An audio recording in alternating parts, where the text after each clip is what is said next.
Bueno, muy bien, nos encontramos con David Prem. Vamos a hacer un ejercicio práctico.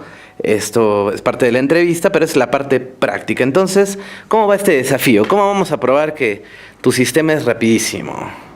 Bueno, lo que vamos a hacer es una demostración más que de verdad es rápido, pero más importante es ver cómo utiliza una lógica completamente distinta y que no necesita realizar sumas mentalmente, sino que básicamente vamos a hacer un reconocimiento de formas y vamos cambiando por sus equivalentes, muy parecido al tipo de pensamiento que se utiliza en el ajedrez, y de esa forma realizar una operación matemática. Muy bien, entonces, como hicimos hace un momento justo, te voy a dar unos números. Sí. A ver, vamos a ver, aquí.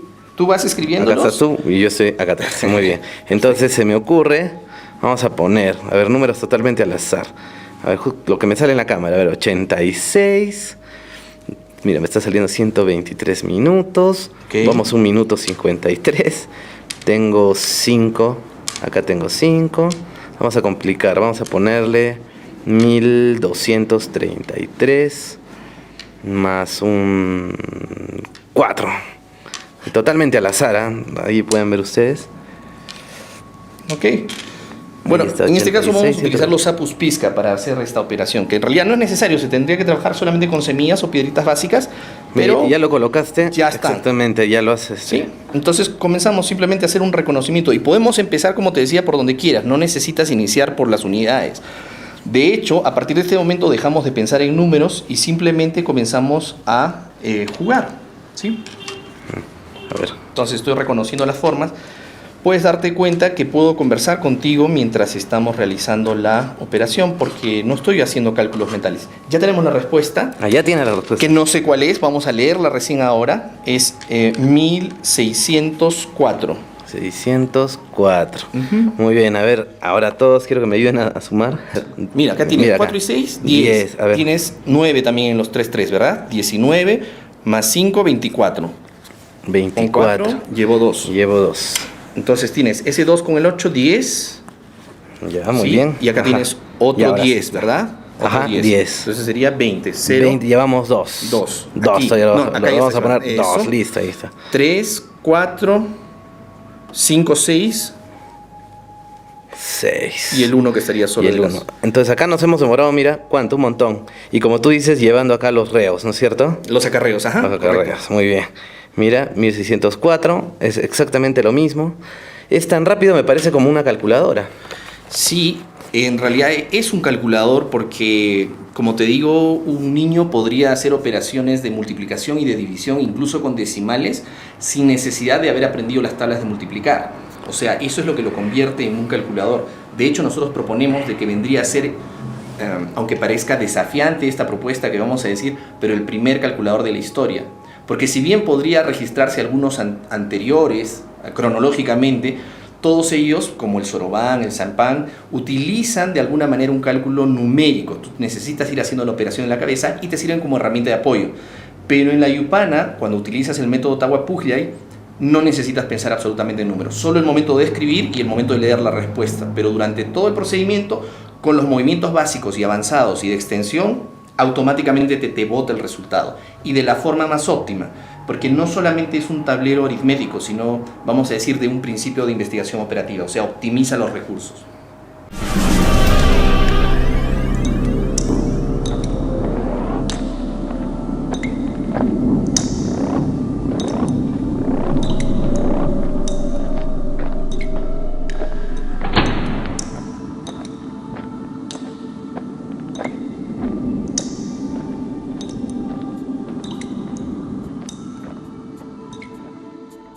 ¿Qué tal? ¿Cómo están, amigos? Bienvenidos a este programa. Ya vieron la pequeña introducción que hemos hecho hace unos minutos.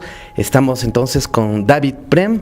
Él es un matemático, se podría decir matemático andino, ¿por qué no? Un yupanqui, tal cual. Bueno, está aquí en sus libros que ahorita los vamos a mostrar. Cuéntanos, ¿qué tal? ¿Cómo estás? Bienvenido al programa. Muchas gracias, Rafael. Bienvenido también.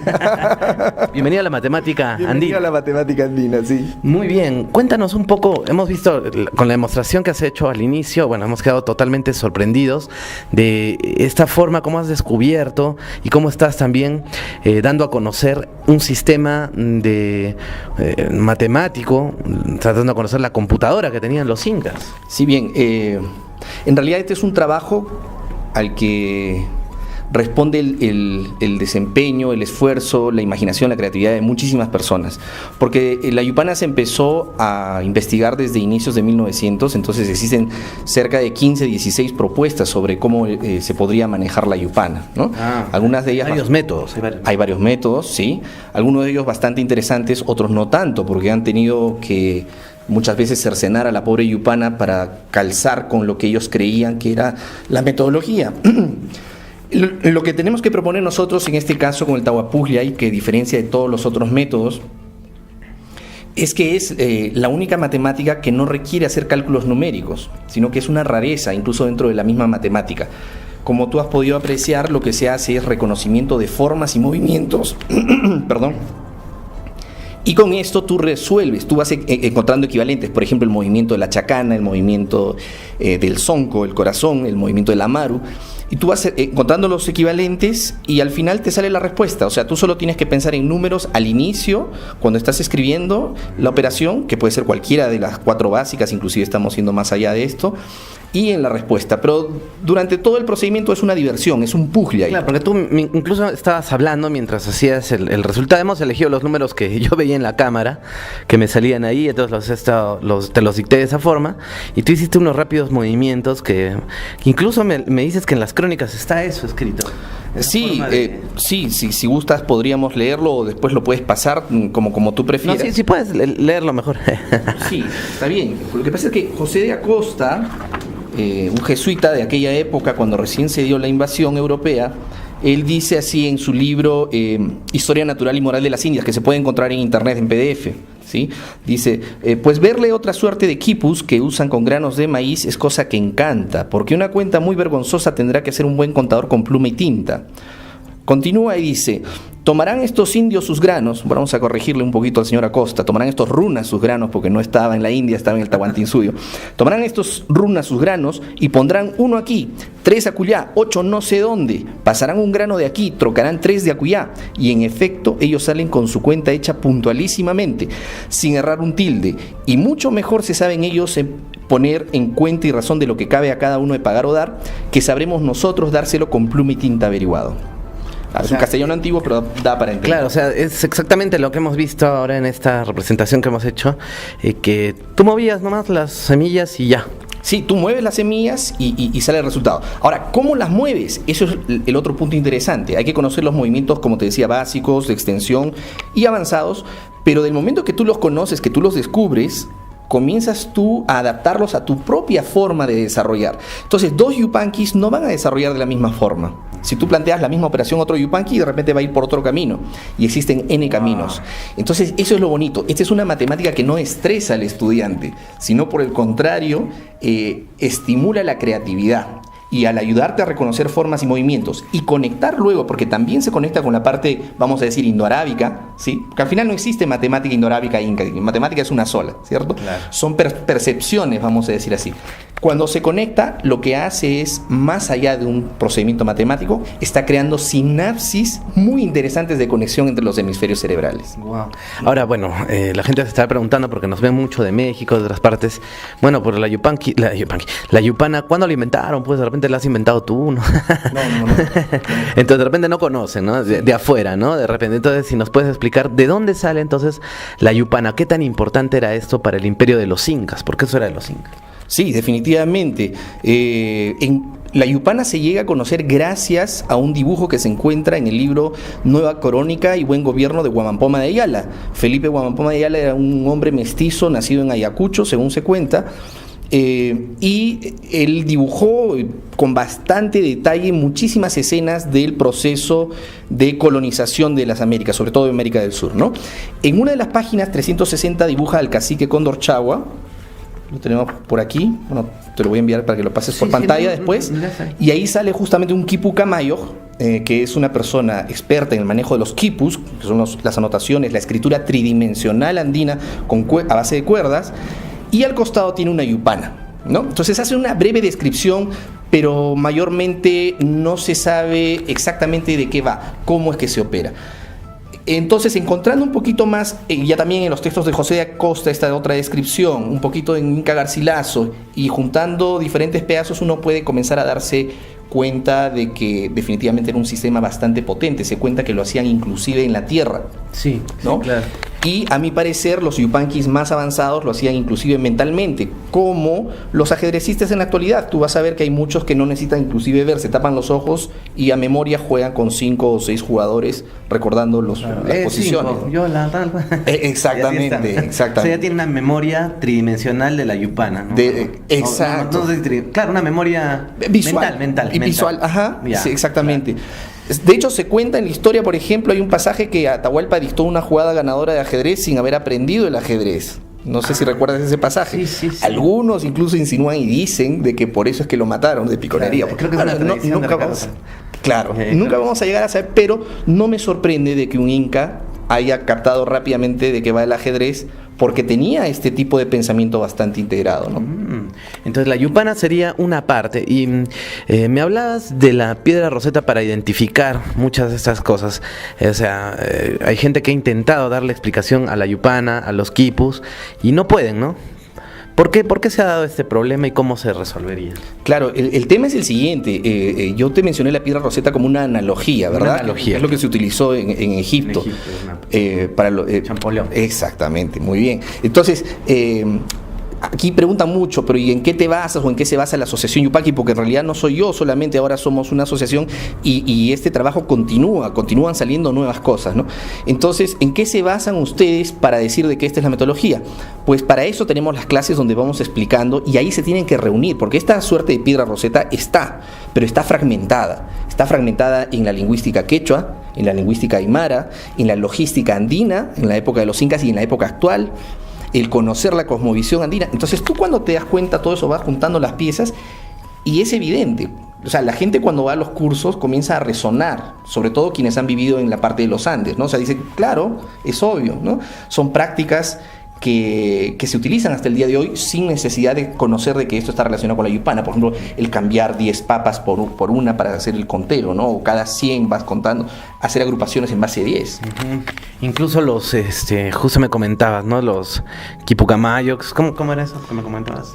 La logística, en la logística. Sí, claro, por ejemplo, uno de los movimientos está basado en la distribución social, que cuando habían las familias, los ayllus, cada 5 ayllus había un pizcacamayo, o sea, un jefe. Y cuando habían 2 pizcacamayos, exacto, 10 se elegía un chuncacamayo, o sea, un jefe de 10 familias. Cuando habían 2 pizcachuncacamayo, o sea, 2 jefes de 50 familias, se elegía un pachacamayo, 2 pizcapachacamayo, se elegía un guarancacamayo y así sucesivamente. Y hasta el junucamayo, el jefe de 10.000 familias. 10.000, ok. O sea, mira, en la matemática está un poco de la lingüística, en la lingüística está, o sea, son ciencias o diversas materias que están interrelacionadas, todas. Sí. ¿No? Incluso el quipu también, ¿no? Sí, es una ciencia holística, ¿no? Mucho se habla acerca de que si los incas tuvieron filosofía o si tuvieron ciencia, sí, pero lo tenían todo integrado. La palabra correcta es yachay. No se necesita decir filosofía inca, es una especie de redundancia, es más, es como cortar un poquito, porque la filosofía es muy intelectual, mientras que el yachay es existencial, es vibracional, es una... Es la forma como uno vive, claro. Exactamente, está integrado, integra todo, no descarta nada.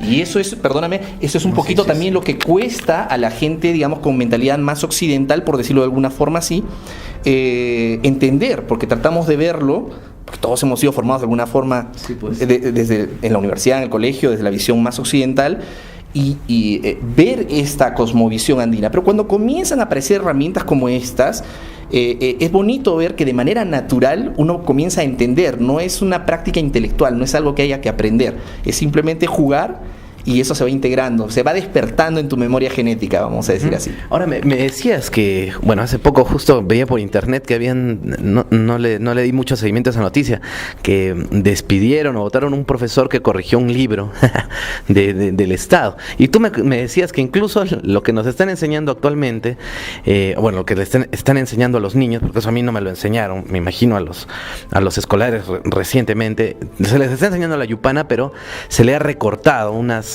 una fila, ¿no? Que es la de donde están el número 1, creo, ¿no?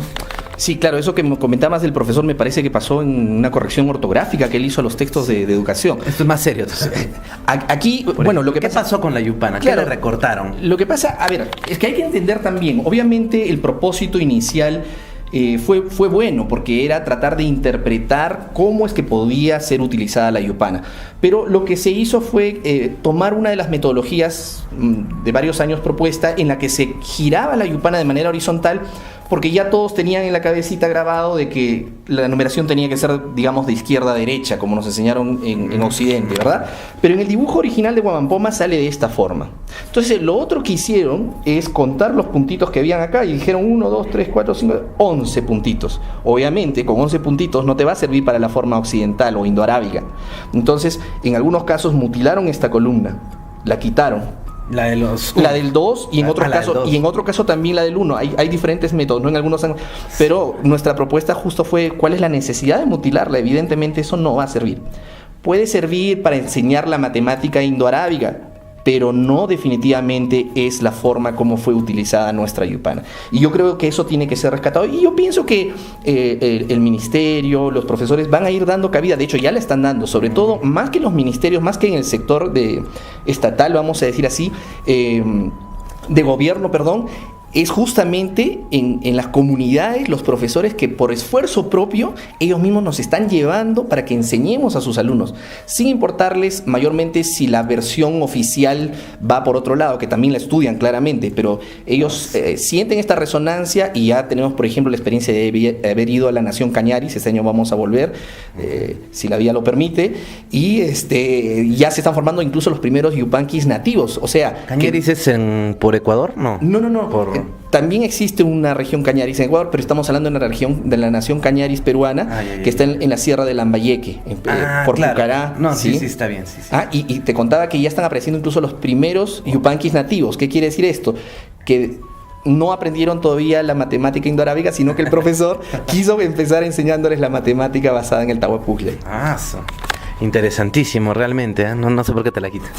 No, está bien. La quiero tener. No, y la presentación de tu trabajo también es impecable. Bueno, tienes ahí ya dos libros, ¿no?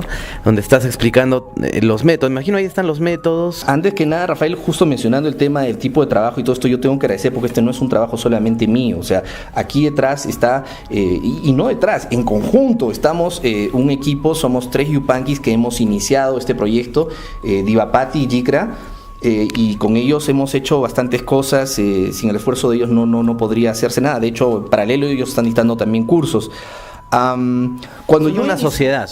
La asociación, exactamente. Una asociación para continuar la investigación de las ciencias andinas y para difundirlas, porque lo que queremos hacer es que esto renazca y vibre, porque estamos confiados de que esto, en manos de nuestros estudiantes, va a dar un salto cuántico.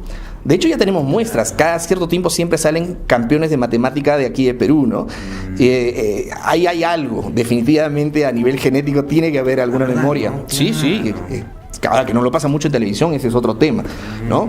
Pero felizmente existen canales como el tuyo que están dando cabida a la cultura y a la ciencia. Bueno, retomando tu pregunta. Sí, yo estudié ingeniería de sistemas, pero soy natural del Cusco. Nací allá, crecí allá, hasta que viajé a Lima para la universidad, ¿no? Entonces siempre crecí empapado de la cultura andina, y en algún momento quise estudiar la ingeniería de sistemas, pero de los incas. Y esto es ingeniería informática, porque, como te decía, el tablero de la Yupana equivale al CPU del computador, donde se hacen los procedimientos lógicos y de cálculo. Y el quipu viene a ser la base de datos o centro de almacenamiento de información, ¿no? Entonces trabajan en conjunto. Ahí es que yo empecé con el quipu, pero luego me di cuenta que era más importante, o al inicio por lo menos, desencriptar el tema de la lógica. Y esa era la Yupana. Porque la lógica que utilizan, volviendo un poquito a eso, es occidental, porque incluso yo me acuerdo que contabas con las semillitas. Acá tienes 5, entonces tengo más estas 6, más estas 7, más esta, o sea, era aún utilizando mucho el conteo que uno hace cuando está con el lápiz y el papel, ¿no? 5 4, ¿no? Claro, muy pero occidentales eso, sí, ¿no? sí, pero si hubiera sido así, José de Acosta, con el nivel de descripción que él tuvo, él Claro. podía haber dicho, ellos suman igual que nosotros, solo que en tablitas, pero no dice eso. No, él Él dice, no sé qué hacen. movían y así. Mueven, Sí. cambian, trocan fichas para acá, para allá, y les sale el resultado más rápido. Ahora, ¿no? volviendo a lo que me estás explicando, tú estudiaste ingeniería de sistemas, entonces dijiste, yo quiero estudiar la Yupana de pronto. En mis tiempos libres, obviamente, porque también me dedico a codificar software, ¿verdad? Entonces, de hecho, ese es mi trabajo del día a día. Y en la ingeniería de sistemas vemos continuamente esquemas, como en la electrónica también, esquemas de este tipo, numéricos, ¿no? Como una especie de juego de números, los códigos, ¿sí? Ya. Entonces, como que quizás se nos hace más fácil, porque mucha gente dice, pero si no es antropólogo, no es sociólogo, pero precisamente por eso, porque más bien los yupanquis de antaño eran los ingenieros informáticos del día de hoy, ¿no? Eso. Y ahí comencé a estudiar todas las metodologías que pude encontrar. Y como te decía, hubo una muy importante que es el doctor Hugo Pereira, que fue el primero que escribió de esta forma, respetando la posición de la Yupana, ¿sí? La única cosa es que mantuvo el tipo de operación indoarábica. Entonces eso no permitía sacar mayormente operaciones con divisiones y todo esto. Al dar el salto cuántico, que te digo, se dio prácticamente de manera accidental, jugando, salta a la vista una serie de patrones, ¿sí? En esto juega un papel importante también el ajedrez. Entonces te das cuenta que pueden salir cualquier tipo de operación. Si te sale la suma, es evidente que te va a salir la resta, la multiplicación, la división. Ahí es donde entra mi equipo. Claro, porque restar, dividir, no. Yo recuerdo haber estado con una ONG que me explicó la Yupana y todavía no descifraban cómo era dividir, como que estaba todavía, sí había una forma, pero medio todavía estaba en la oscuridad. Pero tú ya la descifraste. Mira, en realidad hay otro estudioso en Colombia que hizo también un sistema completo con divisiones, pero utiliza la lógica indoarábica. O sea, sí se puede hacer divisiones, multiplicaciones, tú puedes hacer todo lo que quieras. De hecho, no solo con la Yupana, tú podrías crear tu propio esquema. Mira, o sea, tenemos en toda América, en Centroamérica tenemos el Nepohualciltzin, por ejemplo, que lo enseñan con una precisión maravillosa y es otro tipo de lógica. O sea, sí existen formas.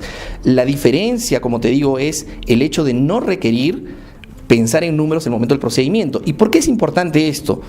Ojo, no es que no lo vas a aprender, te ayuda también a ejercitar, pero cuando tú haces este tipo de operaciones no gastas energía. O sea, la gente que va a nuestras clases, por ejemplo, sale contenta, sale relajada, después de 3 horas de matemáticas. Yo le digo, ustedes están locos para venir un sábado en la tarde a hacer matemáticas. Pero obviamente es una broma porque ellos ya intuyen de que hay algo ahí divertido, ¿no? Bueno, ¿y qué otras cosas interesantes hay en la Yupana que nos puedas contar? Por ejemplo, me hablabas que la Yupana en sí era una combinación de números primos y de la serie Fibonacci. ¿Cómo es esto? Si me permites un ratito. Dale. Mira, por ejemplo, el tablero en realidad es un diseño matemático altamente sofisticado. Esto es una matemática muy sofisticada, porque si tú ves solo aparece el número 1, 2, 3 y 5. Muchos dicen, ¿por qué no está el 4? Porque no es un listado de números. Esto ya es un esquema preparado precisamente para operaciones de alta velocidad. Entonces, lo que interesa es solamente esta fila, porque después se repite, como puedes ver. Es como un fractal que se repite y se puede ir hasta el infinito, ¿sí? No tiene límites. Y no es cualquier fractal, sino que es yo le llamo la intersección entre los números primos y los números de Fibonacci. Muchos dicen que solo son los Fibonacci, porque la matemática actual dicen que el 1 no es primo, pero eso es una convención de hace poco, 40, 50 años. Sabemos algunos matemáticos, vamos a decir entre comillas porque no soy oficialmente, que sí proponemos que el 1, por definición, es indivisible, ¿sí? Pero bueno, más allá de esto, este esquema que estamos viendo aquí te permite hacer esas operaciones con una velocidad impresionante y de manera divertida. Wow. Claro, o sea, puedes extenderlo hasta el infinito. Sí, tú puedes extenderlo hasta el infinito. O sea, acá serían unidades, decenas. Unidades, decenas, centenas, unidad de millar, decena de millar, centena de millar. Tú puedes extenderlo hasta donde quieras y se lee, ¿no?, de arriba para abajo, igual que los quipus. Los quipus, obviamente por la gravedad, tienen que leerse de arriba para abajo. Ese es otro motivo por el cual nosotros decimos de que si esto va junto con el quipu, es evidente que no puedes voltear la Yupana. Tiene que ser, es evidente que tiene que ser una continuidad. Tú registras así y lees de la misma forma. Entonces el quipu también te podría dar claves para leer los quipus. Por supuesto, pero ojo, existen 2 tipos, incluso podríamos decir un tercer tipo de quipus, ¿no? El primero es el quipu numérico, ¿ok? Este quipu ya tiene bastantes estudios interesantes. De hecho, hace poco un estudiante de Gary Hurton, que es profesor en el MIT, propuso que tuvo una decodificación. En realidad lo que tuvo es, a mi parecer, un balance bastante interesante porque encuentra, digamos, los conteos que equivalen de algunas cuerdas secundarias a una cuerda principal, más o menos resumiendo algo así, ¿sí? Pero existe otro tipo de quipus que son narrativos, que obviamente siguen todavía en investigación, porque lamentablemente, como tú sabrás, en la época de la colonia, la iglesia mandó a quemar a todos los quipus porque decían que era cosa del diablo. Lamentablemente ahí perdimos muchísima información valiosísima. Sin embargo, después se encontraron afortunadamente muchos quipus, y ahí el doctor Hugo Pereira, el doctor Hurton y muchos otros, Asher, hicieron un trabajo bastante interesante, porque tenemos ahorita bases de datos bastante detalladas de quipus, donde tú tienes el tipo de quipu, tipo de trenzado, colores, nudos, etcétera, que si bien no te dicen exactamente qué significa, pero ya están dejando los precedentes para que en algún momento alguien pueda ir decodificándolos. O sea, sería uno matemático, otro gramatical, y el otro que me dices. El otro es una suerte de quipus que vas a encontrar en los textos, por ejemplo, de Blas Valera. Hay un estudioso peruano también, no recuerdo en este momento su nombre, que presenta los famosos capas quipus, ¿sí? No los he estudiado todavía a profundidad, pero que son quipus, o sea, cuerdas, que en vez de nudos, o además de los nudos, contiene una especie de tocapus. Wow, tocapus. Sí. Interesante, ¿eh?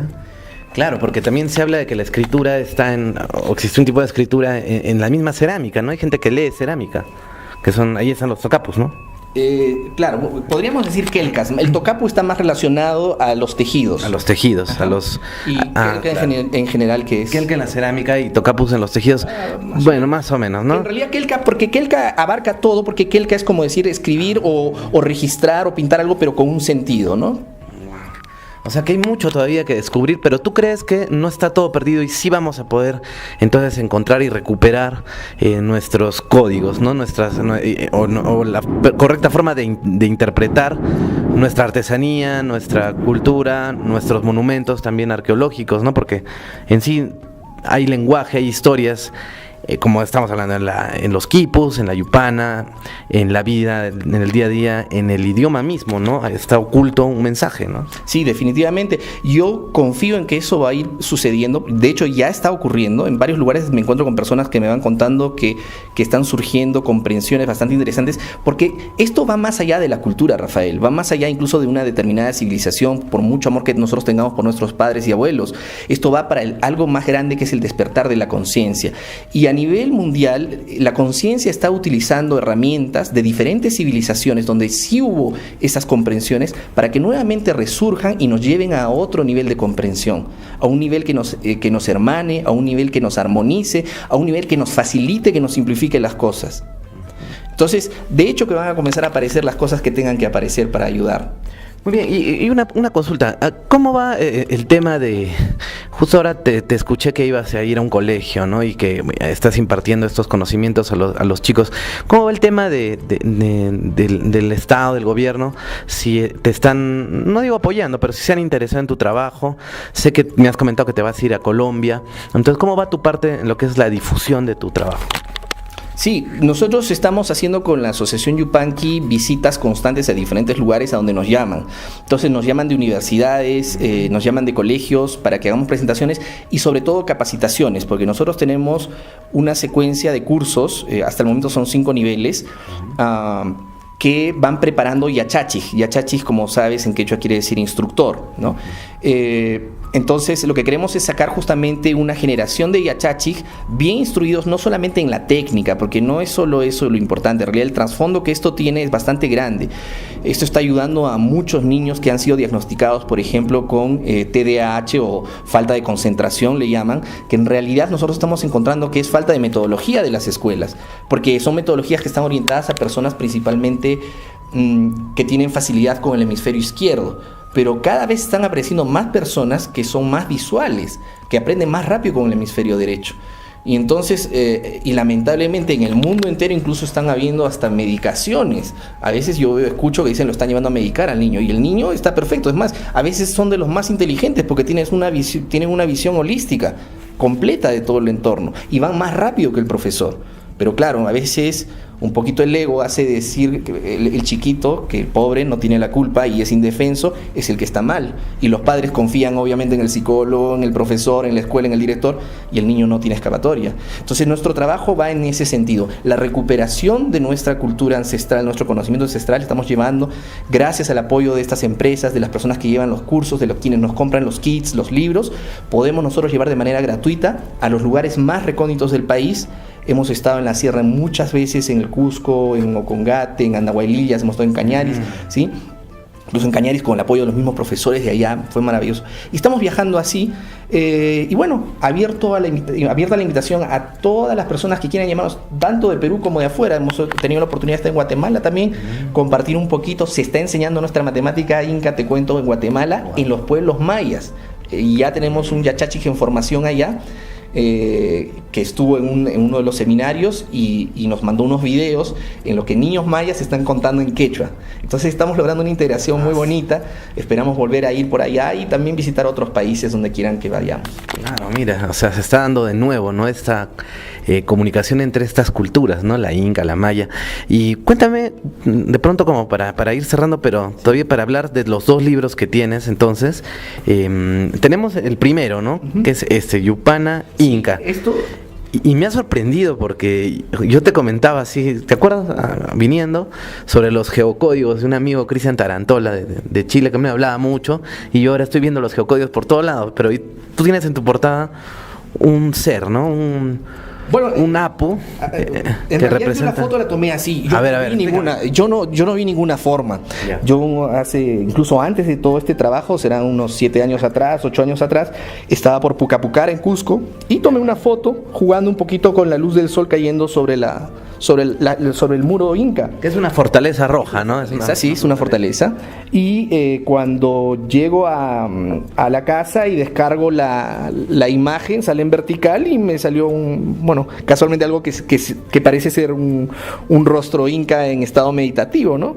Y claro. con la frente iluminada. Sí, me gustó muchísimo. Cuando escribí el libro me quedó clarísimo que tenía que ir en la portada. Ah, tú estabas justo... No, fue antes. Fue antes. Pero cuando me puse a pensar cómo haría mi portada, recordé que tenía una foto y dije, ¿y cómo va, no? Y pues... Lo máximo, ¿no? Sí, tiene que ver porque es reconocimiento de formas, reconocimiento de movimientos.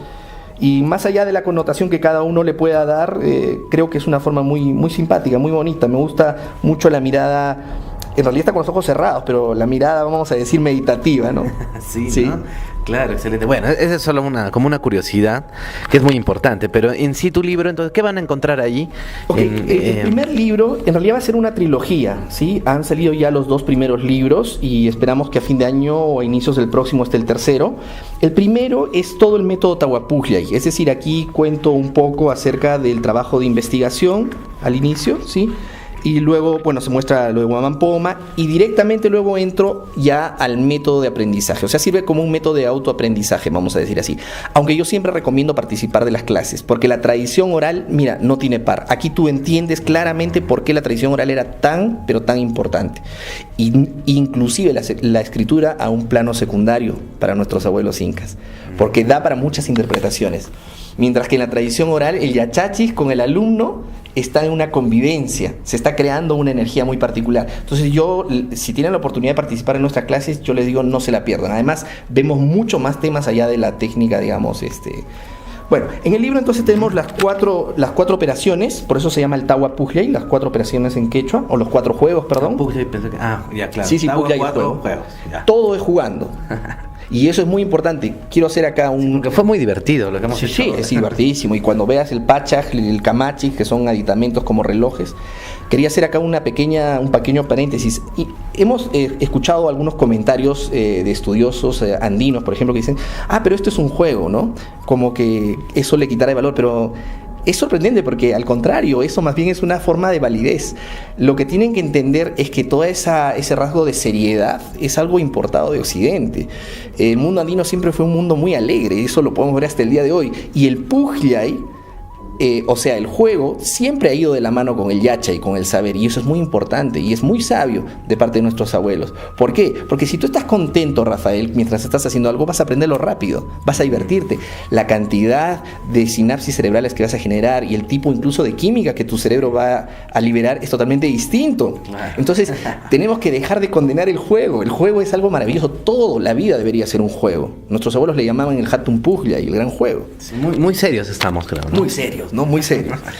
Entonces, bien, son las 4 operaciones. Y luego el segundo libro ya es un juego en sí mismo. Si bien estos son métodos matemáticos jugando, este ya es un juego tipo, vamos a decir así, para entenderlo un poquito, ajedrez, en el que 2 yupanquis se enfrentan en Atipanacui. Sí, yupanqui en quechua significa contarás.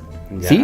Contarás o cuentas también, en tiempo presente o futuro, de segunda persona. Entonces da la sensación de que esto es un término de nombramiento. Esto lo menciona también el antropólogo Andrés Chirinos en su libro. Dice contarás. Y claro, o sea, cualquiera que habla quechua es muy evidente. ¿Por cómo te vas a pedir contarás? Es muy probable que era el momento del nombramiento cuando estabas listo en el arte del yupay. Entonces, en el arte ciencia del yupay. Si tú estabas listo, entonces yupanqui. Por eso no todos los incas eran yupanqui. Y en este juego uno ahora hace el personaje del yupanqui. O sea, tú eres un yupanqui contra otro yupanqui. Sí, haces el personaje del yupanqui. De hecho, y comienzas a fortalecer tus habilidades matemáticas sin pensar en números y también a veces introduciendo la parte numérica. O sea, acá haces la intersección o la conexión de ambas matemáticas, ¿no? Y es muy divertido. Ya esto lo enseñamos en el tercer nivel, pero es bastante fácil de aprender. Lo que pasa es que lleva tiempo, pero es bastante fácil, ¿no? Hay que llevar, como todo curso que se necesita profundizar, y hemos creado relojes, hemos creado software, el Kamachi, que es el que te dicta los retos, por ejemplo, te dice qué ecuaciones tienes que resolver. Te voy a pasar después un video en el que salen 2 yupanquis avanzados compitiendo, por ejemplo, con los sapos piscas. ¿Quiénes son los sapos pisca? Los sapos pisca son los nombres que le hemos dado a estas piscas. Con los sapos pisca. A los tetraedros, ¿sí? Los tetraedros. Qué interesante. De hecho, tú vas a ver cuando vas a Machu Picchu, a Pisac, medias chacanas, que en una determinada fecha, hoy día que justamente se está celebrando el Inti Raymi. Me lo estaba guardando para el final, pero qué bueno que lo comentas. Ahora lo comentamos. Sí. Entonces se ilumina y se completa formando con la sombra la chacana entera, el yananti. Claro, entonces jugaban mucho con las sombras y eso es lo que tiene que ver con lo que tú me hablabas acerca de las formas, ¿no? El concepto del yananti es muy importante, eso también lo vemos un poquito en las clases. Bueno, lo había guardado para el final, así que ya estamos llegando también al final. Hoy día es 24 de junio, es un día muy especial porque se está celebrando el Inti Raymi, además que es cumpleaños de mi hermano, un saludo para Cecita, que es cusqueño, bien cusqueño. Y bueno, es un día muy especial para todo el pueblo del Cusco, pero sobre todo, yo no sé si exactamente el 21 o el 24, que suceden fenómenos interesantes con los juegos de luces y sombra. Y justo me estabas hablando de esto y estábamos tocando un poco sobre tu libro y este ser que aparece en el cerro. Entonces, hay una parte que no se puede desligar, que es la parte metafísica, espiritual, o esta, ¿no? Que te habla de pronto, no sé, de otra dimensión, de un conocimiento que va más allá, ¿no es cierto? Sí, bueno, te digo, mi perspectiva es que en realidad esto de separar un poquito en realidad también es muy occidental, y cuando nosotros algo llamamos mágico o esotérico, a veces en realidad son cosas físicas que no han sido todavía comprendidas. Esto lo dice Nassim Haramein, que es un gran físico cuántico suizo. Dice muchas veces la misma. Nosotros utilizamos la palabra ciencia para negar varias cosas que de repente científicamente sí pueden ser observadas. Lo que pasa es que la comunidad científica es una cosa, pero la ciencia es otra. Y la ciencia, en el caso de nuestros abuelos los incas, era mucho más integral. Era el yachay. Y el yachay es una ciencia que no solamente se dedica a observar hacia afuera, sino que observa también al observador. Le interesa saber quién está aquí, le interesa saber si lo que voy a inventar me va a servir, si lo que yo voy a hacer va a servir a la comunidad. Porque si no, vamos a resultar con una tecnología como la que tenemos ahora, que en términos de avance, vamos a decir así, es bastante adelantada, bueno, para nuestra perspectiva, en este tiempo-espacio, pero que no tiene un vector, no tiene una orientación de bienestar. Entonces llegamos a Marte, pero aquí tenemos mucha gente que muere todavía de hambre. No, ¿Qué vamos a llevar a Marte? ¿No? Yo me pregunto eso. Vamos a llevar nuestro sistema político, o sea, vamos a malograr un planeta. Claro, ¿no? Entonces, ¿por qué pasa eso? Porque en toda nuestra educación, en la universidad, en el colegio, incluso desde la casa, nos enseñan a que tenemos que sacar las buenas notas, ser los primeros o ser altamente efectivos. Entonces, es una educación que está robotizando a las personas, las está volviendo efectivas, y si a eso le agregas el factor dinero, es solamente esos robots efectivos para conseguir dinero y punto. Y no le interesa el medio ambiente, al punto que tenemos basura hasta aquí en todo el planeta. Tenemos una isla de plásticos más grande que Francia, quizás ni siquiera he actualizado esta información. Entonces, imagínate, ¿no? Entonces, un poquito volver, la invitación es un poquito, y el propósito también de esto es volver hacia reencontrar para qué estamos aquí, o finalmente, si estamos haciendo las cosas, ¿por qué no hacerlas de manera que beneficie a todos? Porque si tú estás contento, yo voy a estar de alguna manera también contento. Imagínate si vienes a entrevistarme tú malhumorado, obviamente no da, ¿no? Y eso es, claro, un pequeño ejemplo, porque eso está sucediendo alrededor todo el tiempo, ¿no? Entonces, de repente, estas son las primeras semillas para volver a recuperar aquellas cosas que ya se tenían, que era la alegría, el juego, el conocimiento, sin que estos se separen. Muy bien, una última pregunta tal vez. Entonces, yendo, a ver, ¿cómo pudieron los incas o cómo es que descubrieron esto de la yupana, o para qué exactamente también pudo haber servido, ¿no? Porque ya sabemos que pudo haber servido para contar, no sé, los ejércitos, bueno, su agricultura, pero de pronto para crear estas enormes fortalezas. ¿Cómo así descubrieron esto? ¿Cómo podemos entender que esta civilización haya llegado a tal punto de conocimiento? O sea, era muy antigua, de repente tenía cientos de miles de años. ¿Qué sensaciones te deja? ¿Qué nos puedes dar más allá? Sí, pensado, ¿de dónde viene? Mira, en verdad yo creo que si ya para recuperar elementos de la yupana en tiempo incaico se nos está costando un poquito o bastante, entonces retroceder en el tiempo mucho más allá, yo creo que, no voy a decir imposible porque nada es imposible, pero yo prefiero más enfocarme en otro punto, que tiene que ver con tu pregunta. Y es, tú me dices, ¿para qué sirve o para qué servía? No necesariamente todo tiene un objetivo. Sin embargo, mientras tú lo vas haciendo, va desenvolviendo, va despertando cosas. Y lo que yo he observado, que la principal ventaja de jugar con la yupana, por ejemplo, es la conexión de los hemisferios cerebrales. Okay. ¿Qué implicancia tiene esto?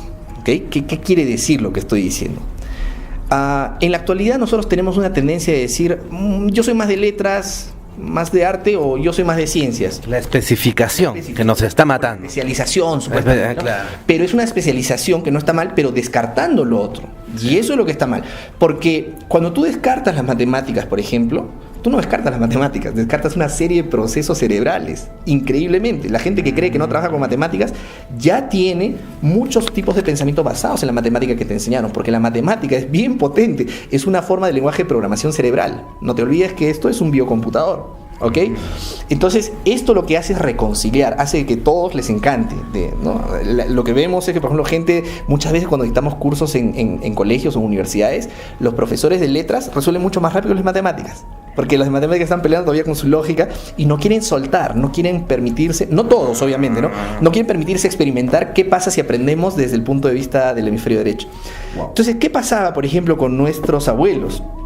Cuando tú vas a Machu Picchu, cuando tú vas a Sacsayhuamán, cuando tú vas a diferentes lugares, tú vas a encontrar grandes obras, no solamente a nivel de ingeniería. O sea, eso no lo hizo solo un ingeniero, vamos a decir así. Lo hizo un ingeniero poeta. O sea, alguien que trabajaba los dos hemisferios cerebrales. Por eso es que Machu Picchu, ¿cierto? Cierto. Tú vas a Machu Picchu y no solo wow, qué tal construcción o cuánto pesó la piedra. No es eso. Es tú mira cómo ha integrado y forma un helicoide con el Huayna Picchu, con el Putucusi, ¿no? Entonces es alguien que tiene una visión y un conocimiento matemático al tipo, una visión artística y un conocimiento matemático al mismo tiempo, ¿no? Entonces, esos son resultados que van a ir saliendo de experimentar, no solamente con la yupana, sino permitirse uno entrar en campos en los que nunca se permitió entrar. Wow, muy interesante porque justo tenemos una entrevista que va a venir después con un científico que nos comentaba esto, ¿no? Que existieron hace miles de años civilizaciones por todo el planeta y que tenían esta capacidad de modificar grandes bloques de piedra, llevarlos de un lugar a otro, que ahora nosotros no sabemos cómo se hizo. Y al margen de dar la explicación de cómo se hizo, él me dice, bueno, los que habitaban en África, bueno, en este caso los egipcios, no necesariamente los egipcios, pero los que hicieron las pirámides, eran más, utilizaban más el hemisferio, creo que derecho, no recuerdo que me dijo bien, pero los incas, o la civilización que estuvo aquí, utilizaba los dos, por las estructuras que tenían, eran más... se comunicaban mejor con o agrupaban mejor la naturaleza, sus estructuras, lo cual hablaba que era una civilización más completa, más lúdica, no sé. Sí, es el chaupi, el medio, el equilibrio, que no es un medio estático, es un manejo continuo de ambas manos, ambos hemisferios. Por eso nosotros estimulamos mucho a que todos siempre jueguen con las dos manos, constantemente, ¿no? Tiene totalmente mucho que ver, porque si tú comienzas a estimular el uso de ambas manos, te vas a dar cuenta que incluso en tus procesos, en lo que hagas tú el día a día, sea lo que sea que hagas, comienzan a aparecer nuevas ideas, nuevas formas, son formas de activación.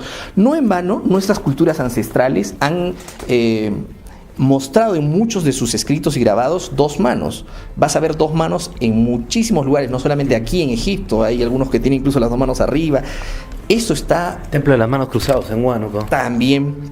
Hay muchos más, ¿sí? Están hablando de las dos manos, porque estas son herramientas muy potentes de estimulación de los dos hemisferios cerebrales. Y aquí un pequeño paréntesis. No se trata de que ahora el hemisferio derecho sea más importante que el izquierdo, porque a veces hay una mala lectura, ¿no? Lo que pasa es que nuestra educación está basada mucho en el hemisferio izquierdo y se descarta el hemisferio derecho. ¿Okay? La intuición, por ejemplo, se tasa como algo inclusive medio extraño, ¿no? Pero es algo totalmente real que nos ocurre a todos, y en realidad puedes cambiarle si quieres de nombre. Es un conocimiento directo, es un reconocimiento de formas de lo que está sucediendo, de energía, llámale como quieras llamarle, ¿no? Entonces, la idea es tener un balance, porque también aparecen personas que tienen ya también mucha hegemonía del hemisferio derecho, ¿no? Y ya también les cuesta plasmar sus ideas, en aterrizarlas, vamos a decir. Sí. Entonces ahí necesitan estimular el hemisferio izquierdo, ¿no? Entonces una combinación de ambos es lo ideal.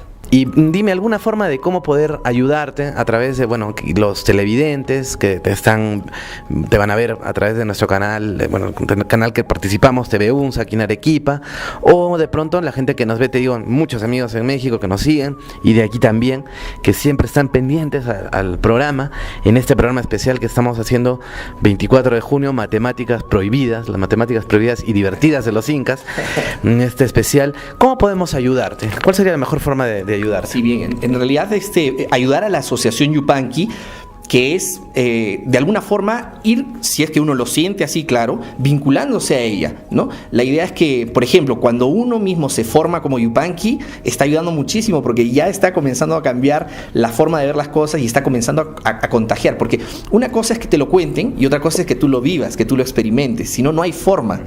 No sé si te acuerdas, por eso te dije al inicio de la entrevista, mejor te hago primero una demostración antes de verlo, antes de conversar. Entonces, eso uno. Lo otro es a todas las empresas, instituciones del gobierno, por favor, o sea, nosotros somos aves de paso. En realidad, esto va más allá de nosotros. Esto es un patrimonio de todos nosotros, inclusive de la humanidad entera. Entonces, si ustedes están interesados en encontrar nuevas formas educativas que estimulen la creatividad, la libertad de pensamiento, formar personas realmente creativas, pues aquí tenemos una herramienta muy poderosa, ¿no? Entonces nosotros, por ejemplo, estamos viajando constantemente para presentar esto a comunidades científicas. La próxima semana nos estamos yendo a Colombia, justamente a un mundial de etnomatemáticas para presentarlo oficialmente, y también al RELME en Medellín. Y obviamente la asociación, esto conlleva bastantes costos, y existen formas de poder hacerlo de manera comunitaria. Por eso nosotros sacamos, por ejemplo, estos libros. Este segundo libro recién va a ser lanzado, y estamos buscando sponsors, por ejemplo, quienes estén interesados. Esto va a participar de comunidades científicas, de comunidades educativas, inclusive de comunidades lúdicas, de juegos, porque lo vamos a presentar en ferias. Esa es la idea a nivel internacional. Entonces, quienes quieran sumarse al grupo de sponsors, de auspiciadores, bienvenidos sean, van a ser altamente recompensados, no solamente porque van a ser muy vistos, sino porque ustedes mismos se van a sentir, yo estoy seguro, gratificados de ser parte de este trabajo de redescubrimiento de nuestra matemática ancestral. Qué bueno que te vas a ese mundial. Gracias. Un mundial al que sí ganaremos. Y el más importante. Es más compartir, ¿no? La idea es que ganamos y es que vamos a disfrutarlo todos en el mundo. Y lo otro es, bueno, tenemos nuestros kits a disposición y nuestros libros. Pueden entrar a la página www.yupanainca.com, Inca con K, yupanainca.com, y ahí pueden hacer sus pedidos. Tenemos también el primer libro, está en Amazon. El primer libro está en Amazon en versión española, estamos a punto de subirlo ya en portugués y en inglés. Y continuamente estarse alimentando, porque nos pueden llamar, como les decíamos al inicio, para que vayamos a dictar clases y certificar a los profesores del curso completo al país que ustedes gusten, a la ciudad que ustedes gusten, y con el mayor de los cariños vamos a hacerlo nosotros de la comunidad Yupanqui. Claro, porque en esta entrevista solo hemos hablado un poquito sobre esto, pero ahí ya enseñas los métodos exactamente y te metes un poco más en la matemática, ¿no? Sí, claro. Esto es un breve acercamiento. En realidad, ¿no? Aquí y en los cursos enseñamos inclusive, por ejemplo, una parte de la importancia que tiene el quechua en la numeración. Enseñamos a contar, por ejemplo, en quechua hasta 100.000 en menos de 5 minutos. Eso es posible, Rafael, porque el quechua es un idioma altamente matemático. Bueno, para mencionarte una de tantas cosas que vemos en las clases, además que son súper divertidas porque la pasamos jugando todo el tiempo con los equipos, y sin darte cuenta terminas rápidamente saliendo como Yupanqui del nuevo milenio, ¿no? Ya, pues me apunto para la próxima vez, porque vas a regresar a Arequipa, ¿no? Sí, queremos regresar. Espero que justamente regresando de Colombia hagamos un circuito Cusco y Arequipa, para enseñar el segundo nivel a quienes ya llevaron la iniciación el día de ayer, le llamamos la iniciación en el Yachay, y de repente hacer todavía un curso completo. Eso va a depender también de la gente que se vaya organizando, sí, y nosotros venimos. Ya, perfecto, ya coordinamos aquí de repente en la tienda, en imágenes, para que puedas dar una conferencia de alguna aproximación para tus cursos y los libros que más adelante nos puedas dejar también para que los encuentren acá, y agradecer que nos han prestado este ambiente para poder hacer la entrevista como siempre. Bueno, muchas gracias, David, y estamos entonces en contacto. Hermano, que te vaya muy bien. Rafael, yo quiero agradecerte muchísimo tu interés y esta apertura que estás dando a la cultura y a la ciencia. Yo estoy seguro que con este tipo de programas tú estás apoyando muchísimo, y esto se te va a hacer reconocido porque eres un elemento clave cada vez que lo estás haciendo. Gracias, en verdad, Rafael. Me divierte mucho también, porque nos pasan muchas cosas viajando, ¿no? Y estamos haciendo, y justo ahora conversamos un poquito para que me des algunos tips allá en Cusco. Perfecto. Y bueno, y te felicito por todo lo que haces también, y que pases un excelente año, ¿no? Hoy día que se inicia pues el año Inca, ¿no? Bien simbólico, ¿no? Que estemos el día de hoy compartiendo esto. Bueno, ojalá puedas subirlo, no creo que lo suba hoy día, pero que sepan que bueno, hoy día domingo estamos pues trabajando, y para los incas, ¿no? Ojalá que estén contentos donde quiera que estén. Sumaj mozo huata, Cancunapas Cachun. Un lindo, feliz año nuevo andino para todos ustedes. Tupananchis-Kama. Tupananchis-Kama, entonces, muy bien. Cuídense mucho, y estamos, no se olviden de darle seguimiento también a la página y a los videos que vienen por acá. Gracias.